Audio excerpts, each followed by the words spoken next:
A very good afternoon, friends. Welcome to the Saturday webinar session.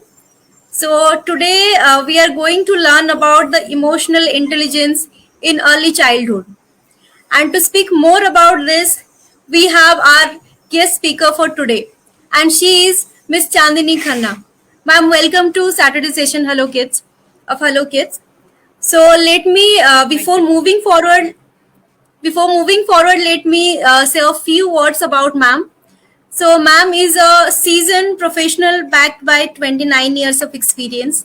She is a writer, an author, and a EI certified practitioner.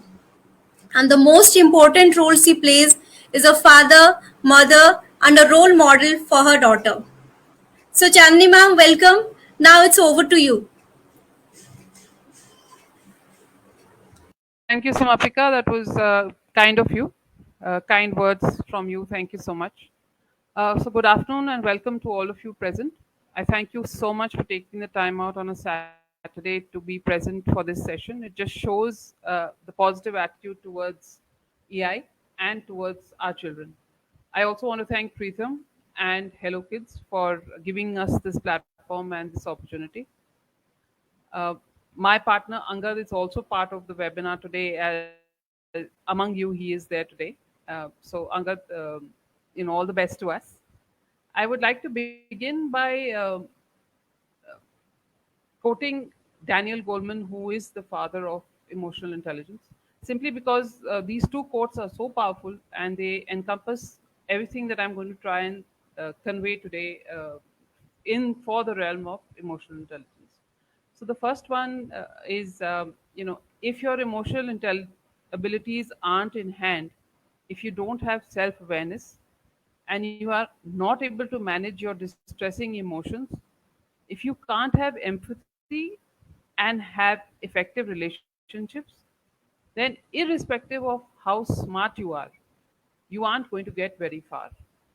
That's the uh, first of his quotes that I want to say today, but because it's one of the most powerful ones that I believe everybody should understand.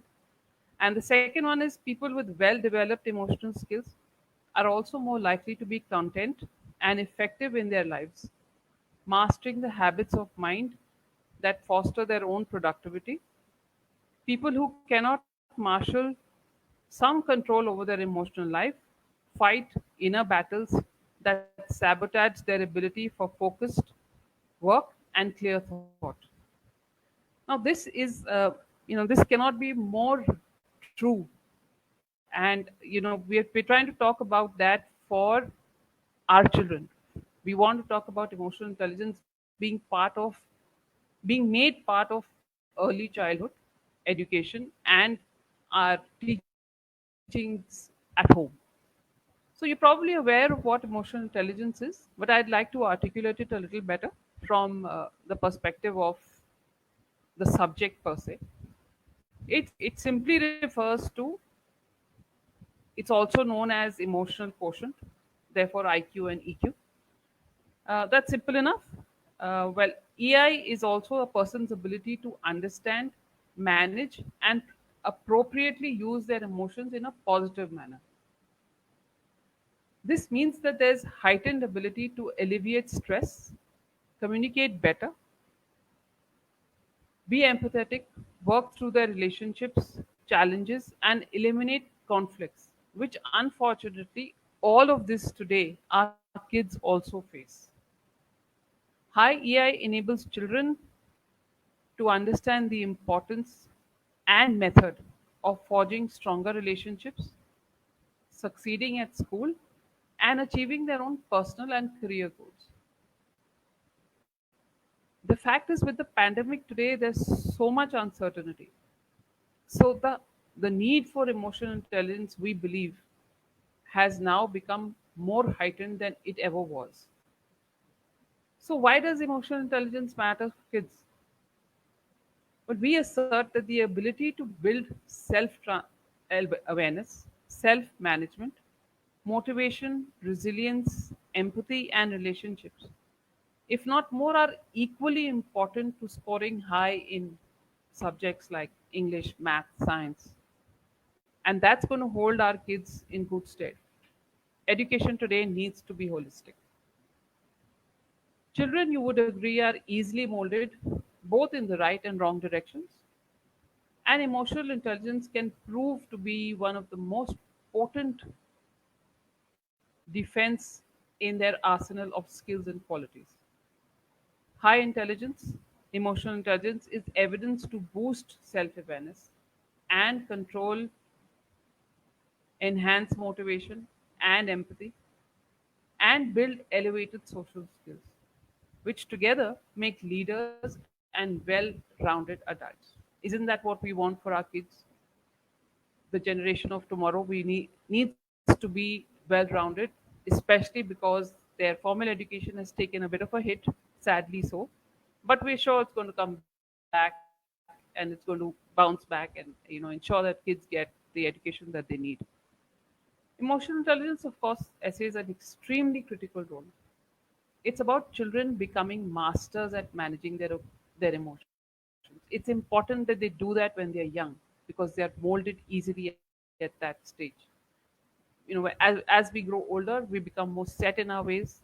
We'd all agree with the fact that we all have some habits which are probably going to die hard, or not at all. Today, the world stands in need of a new way of thinking and acting. It needs liberation from stress and the stressful, circumstances and situations that we are all facing at any given point of time, not with the pandemic notwithstanding. And so it requires that our children are able to make calm decisions, are highly intuitive people who can move forward in life despite challenges, conflicts. EI will ensure that children look at themselves honestly despite their strengths. They will be able to understand their shortcomings also. They should be able to take criticism well and know when they can use the criticism to enhance their character and performance. Because it's easy to disregard criticism because nobody likes criticism, let's face it. But we want our children to know themselves, to be able to sense the emotional needs of others as well, because knowing yourself alone is not enough. Intelligence quotient and emotional quotient must coexist. And hence, making emotional intelligence as part of early education and beyond today is the most sensible way to go. That is our belief, that is our conviction, and that conviction shows in the content, in the workshops, in the programs that we put forth, not just for children but for adults as well. I just want to reiterate the fact that research shows that when gauging important job candidates, today companies are also rating emotional intelligence quotient. They're, they're rating it as important as technical abilities. And let's face it, that means high EI means employability. It means moving forward in an accelerated fashion. So let's say uh, if you ask a 3-year-old, how are you feeling today? What's the kid going to say? Most likely, I'm fine, I'm good, I'm happy, hungry, or I'm sleepy. If you ask a group of adults, even early child educators, uh, maybe their answers are not going to be that different. Because unfortunately, most of us have a limited vocabulary when we're trying to describe our feelings.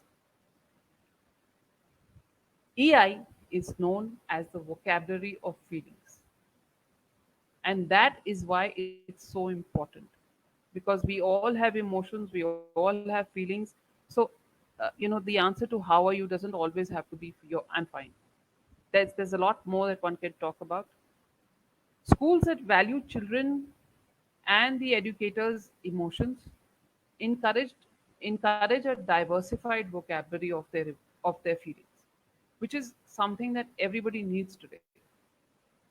Teaching EI as part of formal education could prove to be a concrete tool that can shift conversations about feelings from rote responses to more nuanced and elevated responses that will give clarity to the person in front as to exactly how the person is feeling.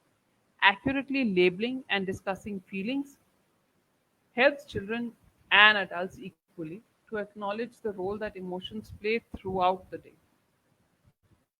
And as I said, EI is described as the vocabulary of feelings.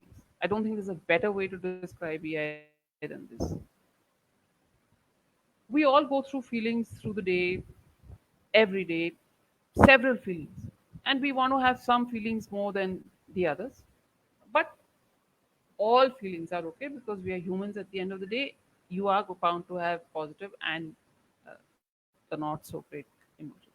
Even the unpleasant feelings, it's important to acknowledge them, to accept them, and then to employ strategies that use the information we receive from our feelings to respond to them in ways that would be good for us, that would be positive for us and the people in front of us.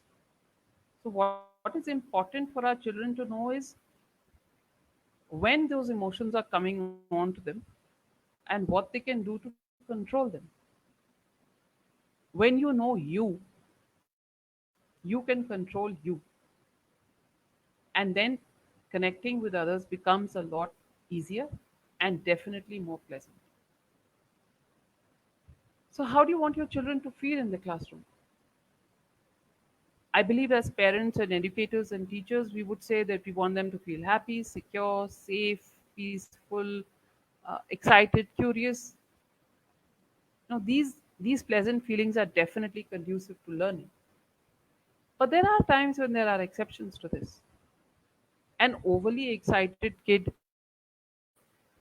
could probably have a problem in doing a task that requires concentrated focus, that requires calm, that requires quiet. And there are times when unpleasant feelings can also make a big difference. They can really help the situation. For example, a child may be feeling frustrated or insecure about the fact that he or she is unable to complete a challenging task, and this insecurity, this sadness that they feel, is going to goad them to do better. Sadness also develops into empathy. So while we do not want them to foster, of course, unpleasant feelings, what we are saying is we want them to get the strategies to deal with these feelings as well, because they are going to come. You cannot say that you're going to be happy and excited and cheerful all the time. It's not going to happen. That's the truth. So during early childhood, children typically start to develop self conscious emotions as they start evaluating themselves. So instead of purely reacting to their adults or their caregivers or their teachers, they begin to self evaluate. So a smaller kid, I mean an older baby, for example, or a toddler, will be very happy rolling around in the mud and covering himself or herself in mud from top to bottom, and have absolutely no regret or negative emotions about that until one of us adults reprimands them or tells them that, oh, that's bad. That's when the evaluation starts. Children in the early stage childhood may still enjoy playing in the mud, but of course, if they see mom or another adult approaching, they're going to feel guilt. They're going to feel they're going to feel bad about what they've done. They're going to evaluate their appearance. Yeah. The converse is also true. If an adult or their dad, for example, says, "Oh, you've done a great drawing or you've done a great project," that makes them feel good about themselves because they are evaluating basis what they're hearing. From from the teachings, from the developmental theory of Eric Erikson, um, children who start to evaluate themselves have entered the stage of autonomy versus shame and doubt. That's one of the stages of his developmental theory. At the end of this stage, young children self evaluation is either autonomous and positive or negative and ashamed. So it all depends on what they are being fed. Young people who feel good about themselves will have a more positive outlook. In contrast, children who feel ashamed also feel worthless and incapable of doing what is expected of them. So, when children become increasingly self aware, more effective in communicating, and better at understanding their thoughts and feelings and the thoughts and feelings of others, their social skills are elevated, they increase, they become better. Children in the early childhood stage become skilled at modifying and expressing their emotions to fit the situations. So, for example, a little boy may feel angry, but he knows that having a tantrum at school is a strict no. So he will control himself. Similarly, a little girl who's acting pleasant and happy, simply even though she's shy and laid back, she portrays herself as being happy at a birthday party where there are so many people, but she doesn't know most of them, and still she's trying to portray uh, a happy attitude. It's so changing or controlling one's emotions in social situations is a skill that children just have to build. And I know several adults who are still very uncomfortable in social settings. That cannot be. It doesn't have to be good or bad. The fact is, that's how it is. You're uncomfortable in a social setting. EI is that tool that helps children learn the skill of how to interact in public, how to assess themselves, how to assess others, irrespective of what somebody in front of them is saying to them. They should be able to assess. Now let's talk about adversity.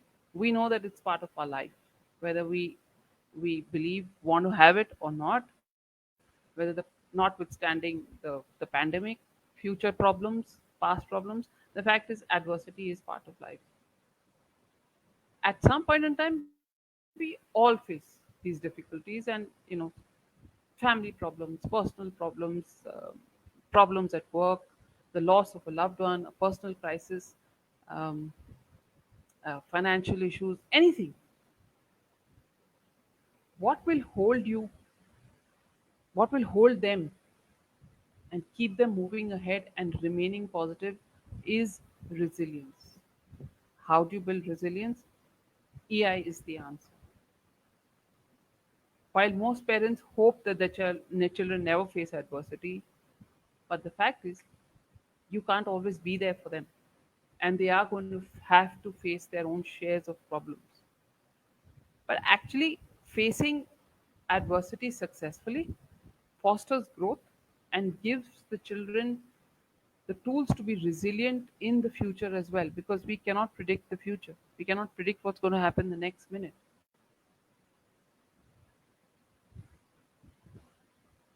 There are some people, of course, and your kids may be one of them, you may be one of those people who are able to naturally bounce back from adversity, but not everybody is equipped with that skill. Today, as parents, as teachers, and educators, it's our responsibility to help children learn to face challenges successfully, whatever the stresses are, whether it's of everyday life, or whether it's academic difficulties, or it's problems with their friends or at home, whatever it is, it's about being able to face adversity in a way that they would move ahead and become well rounded adults. EI promotes resilience in children and helps them be protected from the ill effects of difficult experiences. I believe that the time has come for true unlearning for adults and holistic learning for children through the medium of EI. Just have a few basic points about why EI is so important again. So, EI helps you to think positive. By modeling positive attitudes and positive emotions, Children will understand and be balanced, well rounded individuals. I keep saying well rounded because that's so important today. It's holistic that is required today. Children must hear their parents and their adults thinking out loud in a positive manner and being determined to persist until a goal is achieved. It's important that as adults we use a can do attitude, a problem solving approach, which helps children achieve a sense of power and promise. So, if we can build children, we can build the future adults and mold them when they are still young. Imagine the kind of adults we'll have a few years from now. Emotions such as love and gratitude increase resilience. Of course, it's important that praise is given, but not overly so. Criticism is equally important. Children and adolescents who are cared for, loved, and supported are able to express positive emotions to others as well. They don't just keep expecting, they are able to express it forward. Positive emotions buffer kids against depression and other negative reactions to adversity. Because adversity is not going anywhere, and the reason I keep mentioning adversity is because that is probably the most harsh reality today, that adversity is very much part of our lives. Resilient people are able to appropriately express themselves. So even the negative ones, when I say appropriately, I don't mean that when you're angry you go around breaking stuff. I mean appropriately in the sense that you are letting people know that okay, I am not happy with the situation, but you do so in a controlled manner. When kids become more aware of their emotions, they are able to label their emotions appropriately. They will be much better equipped to deal with upsetting events, which in turn is basically a very useful life skill. Because as I said, we're not going to be around forever. I'm not going to be around forever for my daughter. You're not going to be around forever for your children, and so on and so forth.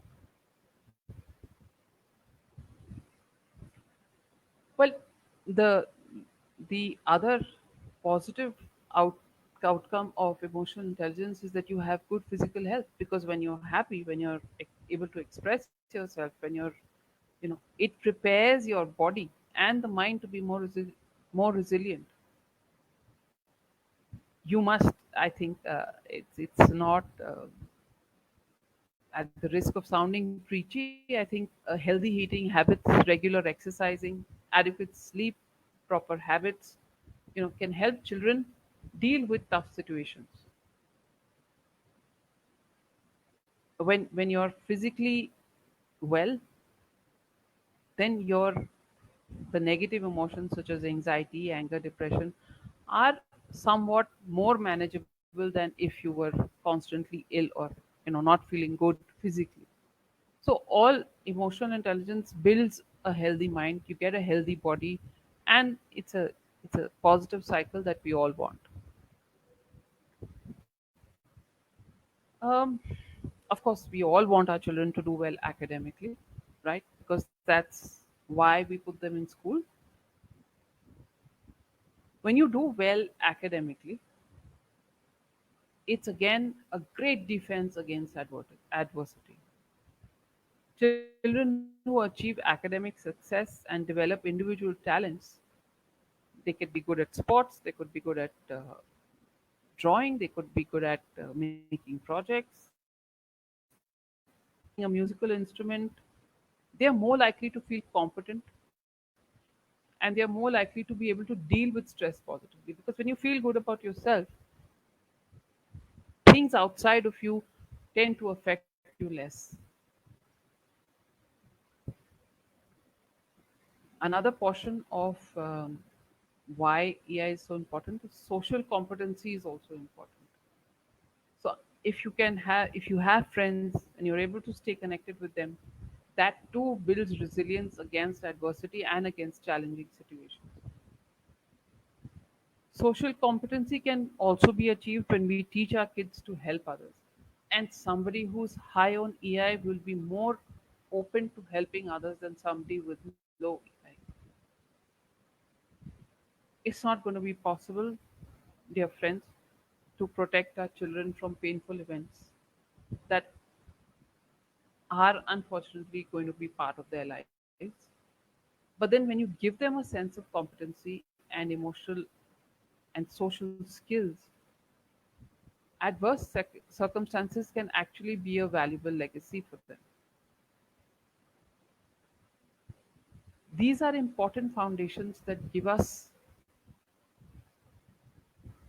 the ability to build resilience and tenacity to face whatever life throws at us. The more we practice these approaches, the better our children will be to weather whatever life throws at them. And that is the underlying tenet of the underlying tenet of emotional intelligence. It also serves as an overarching umbrella of everything that we do today. To talk a little bit about what we do through our programs, what we aim is to ensure that children have a strong foundation of self-awareness, which is what actually makes them unique and special. We want our children to feel special. There's a lot. Our programs build self-confidence, they build self-worth, and they are modeled to be fun and engaging. So it's not like, oh, another topic, oh, another subject to learn. So the interactive sessions that we would have, that we can put together customized for the particular age group, would be fun, would be engaging, something that they'll look forward to. We talk regularly to children about emotions and want them to be able to express and communicate themselves in terms of how they are feeling in the classroom, in the sessions. In this way, we believe that we would be doing our best to promote emotional. We have been doing our best actually to promote emotional intelligence in children who attend the programs and who will attend them in the past. And while we're talking about children, I'm also saying that there are programs for adults, corporates.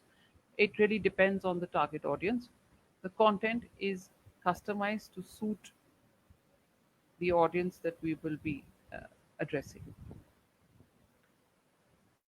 We want emotional intelligence to be part of not just early childhood but throughout as part of curriculum, simply because we believe that when it is continued in primary education and beyond, it will form the foundation for success in life, not just for where they are currently, but what they can be in the future. It will help give them that solid base and make them individuals who are so balanced in themselves that they don't feel the need to feel less or make others feel less. Because sometimes people who don't feel very good about themselves go about putting other people down. And that is, that is something that's really wrong with the world today. We believe in three parts of emotional intelligence, which is emotional awareness, emotional intelligence, and emotional fitness or rigor. So, just like exercising the body, emotional intelligence programs are the fitness regime for your mind. Emotional intelligence is like a muscle. It's not like a vaccine jab. It's a muscle which, if you don't use, you could lose it. It's not a given. You have to build on it, and it cannot be built overnight. It takes time, it takes practice.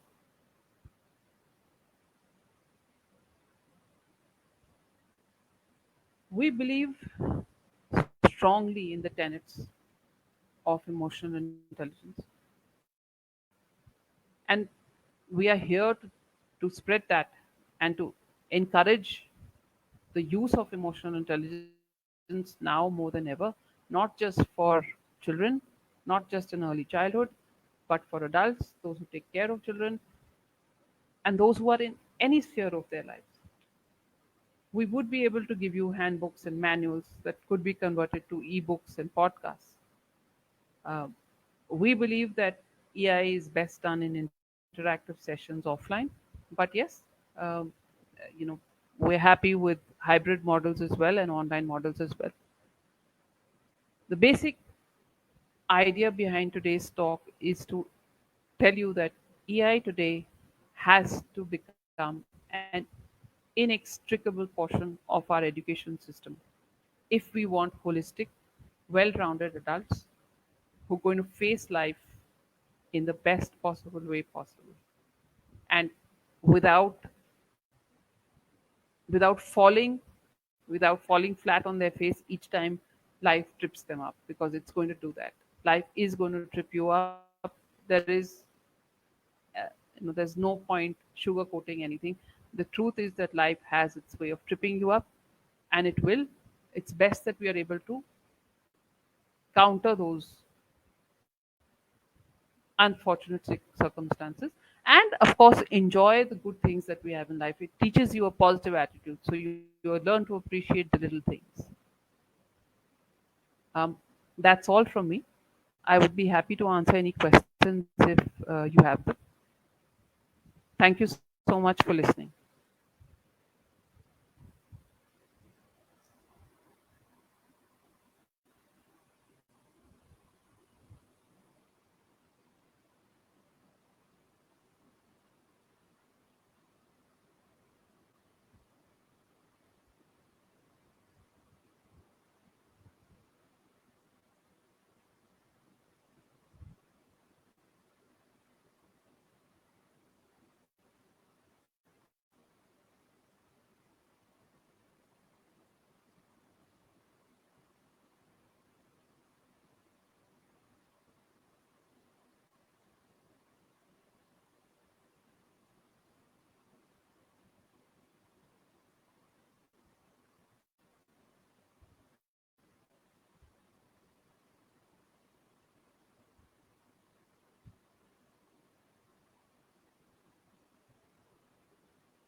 Thank you.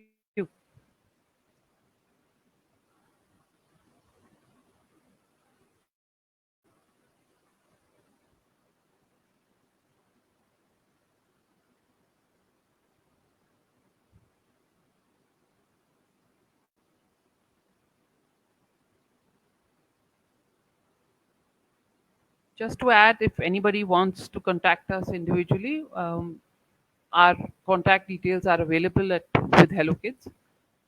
You can let us know if there's anything else you'd like to know about the subject.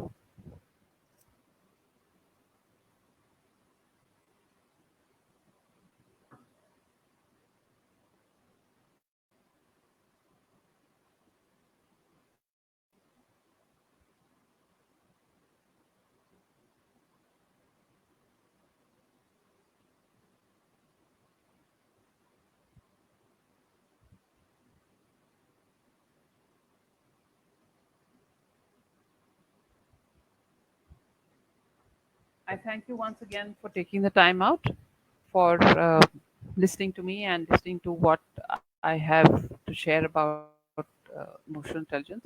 And I do hope that uh, this would make some impact at we'd hear back from you, and all the best to you and your children. Wishing everybody a very good day. Thank you so much.